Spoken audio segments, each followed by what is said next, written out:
If a king is in check, and it cannot escape check by moving, blocking, or capturing, then the king is said to be in checkmate. That means you win. Or maybe your opponent won. Again, checkmate is the entire goal of chess. It doesn't matter who has captured the most pieces, or how long it has taken, or anything else. If the king is in checkmate, it's game over. Once the king is in checkmate, you don't have to take the king off the board. It's time to shake hands and say, good game. Now it's your turn to checkmate.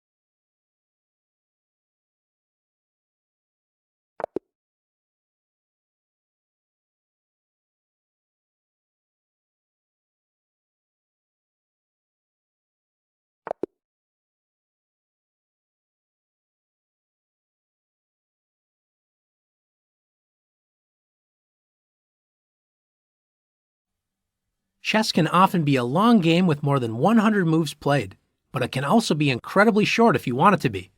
Many people want to know, what are the fastest checkmates? And we are going to show you, but keep in mind, none of these checkmates can be forced. These are only checkmates that you literally have to try to do on purpose because they can be otherwise defended very easily. Let's see the shortest possible checkmate on the board. White plays f3, not a great opening move, already exposing the king on the e1 to h4 diagonal. Black opens with e5. Notice the black queen is already looking at the weakened h4 square, ready to pay the white king a visit. White plays g4, further weakening the e1 to h4 diagonal, and the black queen pounces on the h4 square, delivering the fastest checkmate in chess. Notice that the white king cannot move, there's no way to block the check, and you can't capture the checking piece, so after 2 moves, the game is already over. In fact, it's time to start a new game. Let's see that idea again, but this time it will be white delivering the checkmate.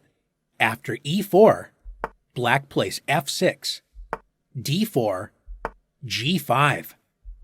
Can you spot the checkmate? That's right, queen h5. The fastest checkmate for white is in 3 moves, and the fastest checkmate for black is in just 2 moves. Let's hope you never find yourself on the wrong side of this checkmate. Now it's your turn to practice the fastest checkmates.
There is another kind of mate on the board called stalemate.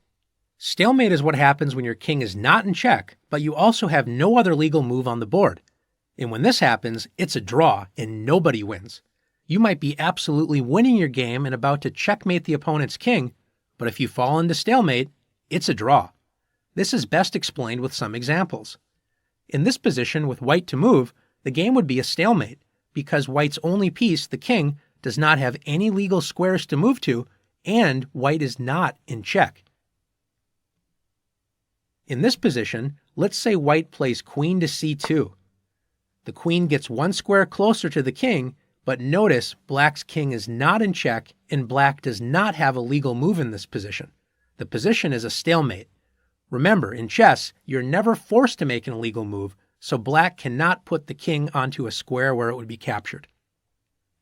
In this position, can you find a better move for white? White can actually win the game in just one move after queen b2 checkmate. Remember, your opponent can never be in stalemate if they are in check. In this position, black looks doomed. The king is trapped in the corner. White is ready to deliver checkmate on the next move, and black is down lots of material. However, chess is a game of many opportunities, and even when things look really bad, you might have the chance to save the game, or at least draw. Notice that since black's king does not have any legal moves, if black's queen disappeared from the board, it would be a stalemate if it were black to move. In this position, can you find a way to make black's queen disappear and create a stalemate? If you found queen takes h2 check, great job. White must deal with the check, and the only way to get out of the check is to capture the black queen. Now the only remaining piece is the black king, and since black's king does not have any legal squares, and black is not in check, the game is a stalemate. What a save by black. Let's take a look at this position. If white played the move queen to c7, it's not a very wise move because white, first of all, could have won the game immediately with queen to b7 checkmate, but also queen to c7 traps black's king. But does that mean it's a stalemate? Not in this position, because notice black has another piece. Black could play the move h3, allowing white to correct the mistake from the last move and deliver checkmate with queen to b7. Notice if we added another pawn, just this pawn on h3, the position would now be a stalemate with black to move. Now that you've learned about stalemate, remember to stay alert and avoid it when you're winning, and when you're losing, keep your eyes open for the opportunity to save the game with stalemate.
Stalemate is just one of the possible ways to end the game in a tie. Another way is to simply agree to a draw. This might happen if neither player can see a way to victory. One person offers the draw, and the other can accept or decline. Another way to get a draw is if the exact same position is repeated 3 times. After 3 repetitions, either player can claim a draw when it is their turn to move. Or, if you're playing online, a draw will automatically be called after 5 repetitions. Another way to draw is if neither player has enough pieces to checkmate, like lone king versus lone king. You'll learn more about this later. Finally, you can also draw if 50 pairs of moves have been played on the board without any captures or pawn moves. This keeps you from dying of boredom as you and your opponent move your rooks back and forth forever. Now it's your turn to practice drawn positions.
One of the most unusual rules of chess is called castling.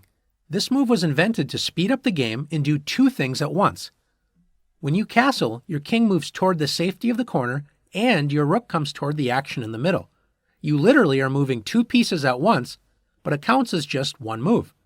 You can castle in either direction, left or right. In either case, your king moves over only 2 squares, and then the rook from that side is moved directly to the other side of the king. Like this. And here's another example of castling. Let's say you're playing a game right here on chess.com. Here are 2 ways you can make the castling move. The first option is to drag the king to the square where it will castle, and then the rook will automatically move. Like this. Another option is to click the square the king is currently on, in this case e8, and then the square where you will move the king, g8. So we click e8, followed by g8, and now we're castled. Castling is a great move with many benefits if it is used at the right time. However, there are a few conditions that may prevent you from castling. First off, you cannot castle when you are in check. You must first deal with the check before trying to castle. Secondly, you cannot castle if your king would castle through a check, or after castling, your king would land into a check. Next, you cannot castle if there are any pieces in between your king and your rook. It must be completely empty. In this position, both white and black have to move 1 piece before they're able to castle. After knight f3 and bishop c5, for example, both sides are now able to castle kingside. Finally, you cannot castle if your king has made any other move before, or if the rook you are castling with has already moved. It must be the first move for both pieces. In this position, the only legal castling move is for black. Since white's king has already moved, white cannot castle. Notice black can only castle with the rook on h8 because the other rook has already moved. What is the notation for castling? It depends on if you castle kingside or queenside. In this position, Let's say white castles kingside. The way you would write it is 0-0. If black now castles queenside, we would add one more 0, so it would be 0-0-0. One way that can help you remember this is notice on the king side there are two squares between the white king and the rook. Notice 0-0 has two zeros. So kingside castling, two squares, two zeros. Notice on the queen side there's three squares between the king and the rook. Queenside castling has three zeros, 0-0-0. Now that you've learned this powerful move, it's time to practice castling.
The last weird rule in chess is called en passant, which is French for in passing. This rule was introduced at the same time pawns were allowed to move two squares on their first move. When that happened, sometimes pawns would move past other pawns without giving the other pawn an opportunity to capture, which didn't seem fair. So en passant was invented. Pay attention, it's tricky.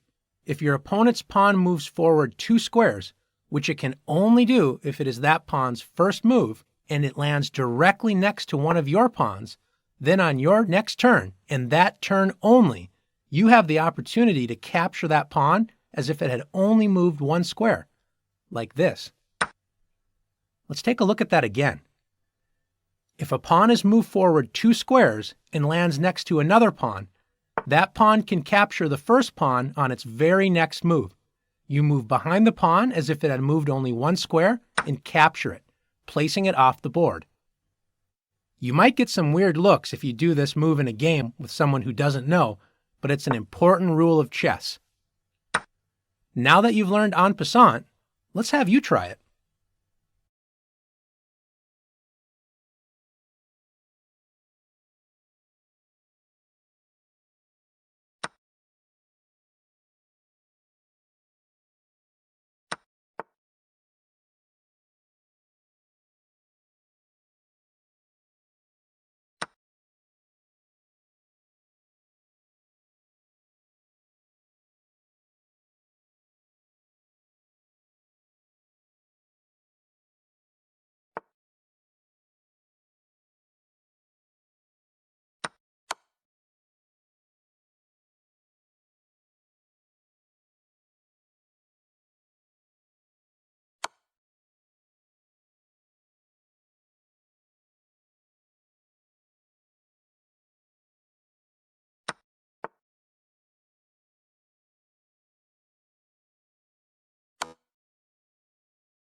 Now that you've learned how to move, to capture, to check, and checkmate, as well as do the special moves in chess like castling and en passant, it's time for you to feel what it's like in a real game.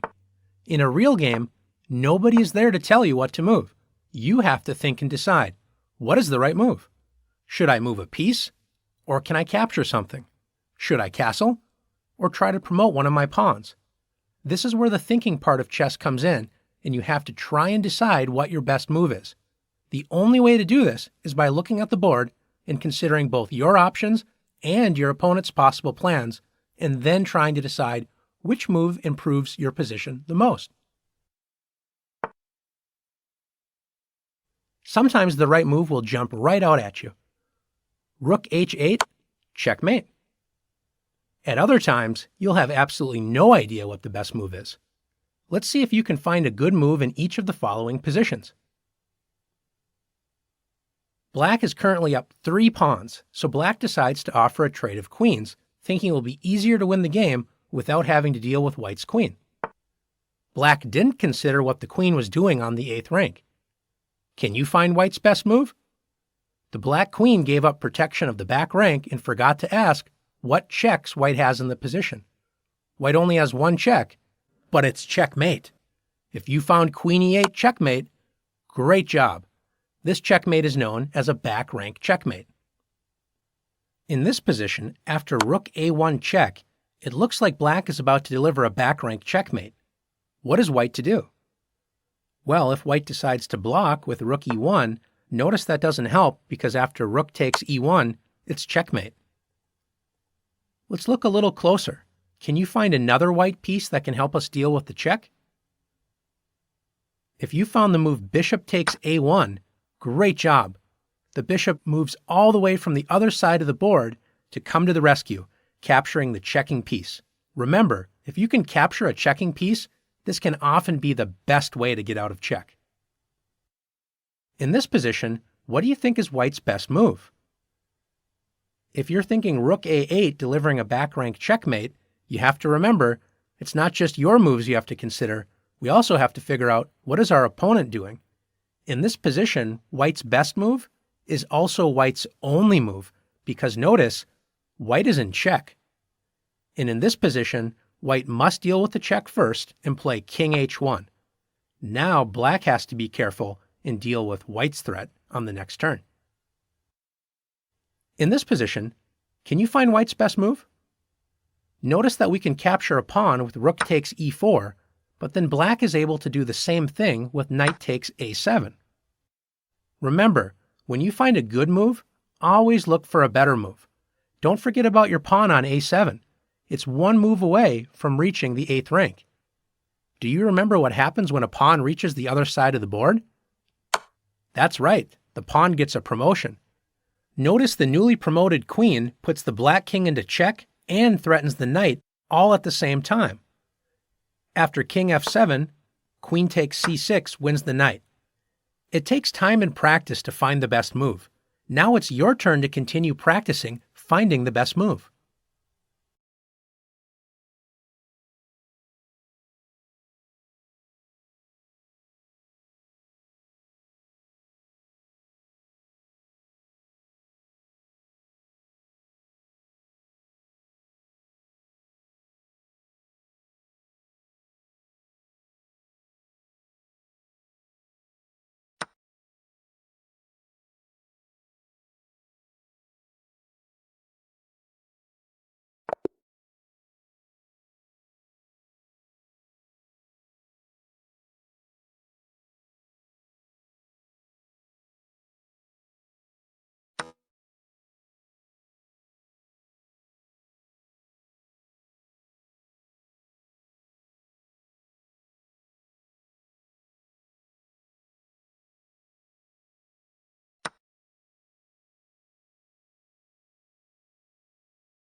You know the rules and how to play.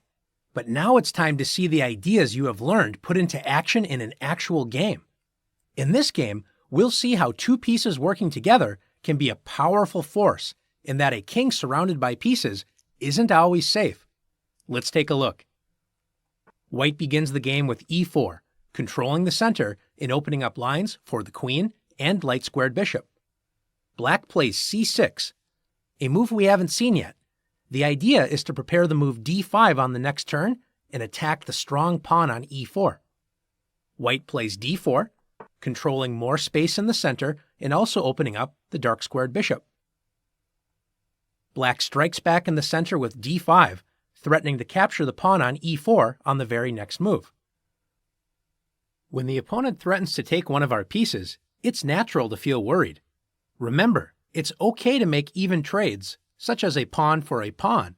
What you don't want is to give away your pieces for nothing. In this situation, White could push the pawn forward with e5, White could capture the pawn on d5, or, as in the game, protect the pawn and develop a piece with knight to c3. After d takes e4, knight takes e4, White's knight recaptures the pawn and moves directly into the center. Black now plays knight to d7, developing a knight and also preparing the next move, knight g to f6, with the idea that if the knight gets captured, Black is ready to recapture the knight, like that. The drawback to this move is the light-squared bishop is blocked, and also notice Black's king has no moves. We'll take a look and see if that becomes a problem. White plays bishop to c4, activating the bishop to a powerful diagonal, and as you know, pointing at the weakest point in Black's camp, f7. Black plays knight g to f6, attacking White's knight, and White plays knight to g5, avoiding the knight's attack and joining the light-squared bishop in attacking the f7 square. In this position, Black should play e6, blocking the light-squared bishop's path to the f7 square, but Black does not have a sense of danger in the position and plays h6, attacking the knight and assuming that it's going to move backwards. Can you find the move that immediately wins the game for White? That's right, bishop takes f7. White delivers checkmate, threatening to capture the king on the next turn, and notice Black's king is surrounded, or should we say smothered, by its own pieces. It cannot escape the attack. You've learned a lot so far. Can you put your ideas into action? Let's prove it in the challenges.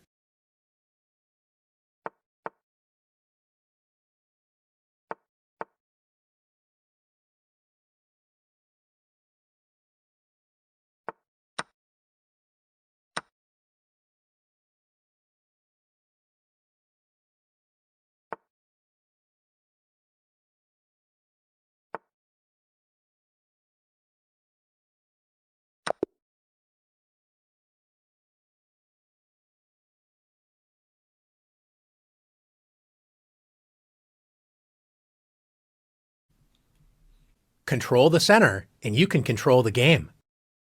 We may have heard that it's important to control the center and develop our pieces as close to the center as possible, but what exactly does this mean? The center squares are e4, d4, d5, and e5. A popular as well as strong opening move for White is to play e4. White moves a pawn directly in the center, controlling the d5 and f5 squares in Black's territory, and it also opens up lines for White's light-squared bishop and queen to quickly enter the game. A good response for Black is to play the same move, e5. By controlling the center, both sides prevent enemy pawns from entering their territory. If White tries to force two pawns in the center with d4, threatening Black's pawn on e5, it's important for Black to break up White's pawn center with e takes d4. When White's dreams of taking over the center with pawns have been shattered, so Black should not have any serious problems in the opening. Is the center really that important to control? What happens if Black wants to move pawns on the edge of the board, such as a6? Pawn moves are important when they can control key squares, especially in the center, and when they open up lines for pieces to enter the game. This move does not control an important central square, and it only allows the rook to move to a7, not exactly improving black's position. Since black does not want to control the important center, don't be shy. Let's take the center for ourselves with d4. White's pawn duo control key squares in black's camp, c5, d5, e5, and f5, making it difficult for black to activate pieces on these squares. If black continues to make meaningless pawn moves such as h6, black has no central control, and besides the pawns, only 4 pieces can move. The knights, which were already able to move at the start of the game, and each rook only has 1 square. Not a good start to the game for black. White's pieces, on the other hand, enjoy great freedom. White's queen and 2 bishops enjoy open lines, and white's knights are ready to jump into the game with a move like knight f3. What happens if black wakes up from a deep sleep and decides to start developing pieces toward the center with knight to c6? Pieces need pawns in the center so they are not constantly attacked. Since black does not have a pawn on d5, white can simply march forward with d5, grabbing space and attacking black's knight, forcing it to waste time by moving again. Black should admit the mistake and retreat the knight, but instead decides to move the knight to the edge of the board with knight a5. Most pieces do not like being on the edge of the board, and the knight is especially weak as it only controls 4 squares. Compare this to white's knight on f3. It controls 8 total squares, twice as many squares as black's knight on a5 controls. More importantly, black's knight doesn't have any safe squares, so white can attack this poorly placed piece with b4. If black does nothing, white will simply win a piece. So after knight c4, black's knight has already moved 3 times, and white can now develop a piece and win the knight with bishop takes c4. Black is in serious trouble, but should at least try to prevent white's central pawns from advancing with d6. Instead, black plays knight f6. Knights love to be close to the center of the board, but you have to prevent enemy pawns from attacking them. Since black has not controlled the center with pawns, how can white gain space and attack black's knight? That's right, once again by advancing a center pawn with e5. Black should once again retreat the knight, admitting another mistake, but decides to lunge forward with knight g4. Notice most of black's escape squares are controlled by pawns. Even black's pawn on h6 prevents a potential knight retreat. How can white win more material? If you found h3, nice work. If black takes the e5 pawn, white simply captures it with the knight on f3. If black plays knight takes f2, at least grabbing a pawn before losing the knight, white should not be afraid to move the king. Let's win material with king takes f2. By controlling the center with pawns and actively developing pieces toward the center, white took advantage of black's careless play and is simply up 2 pieces with an excellent position. Now it's time to practice taking over the center in the challenges.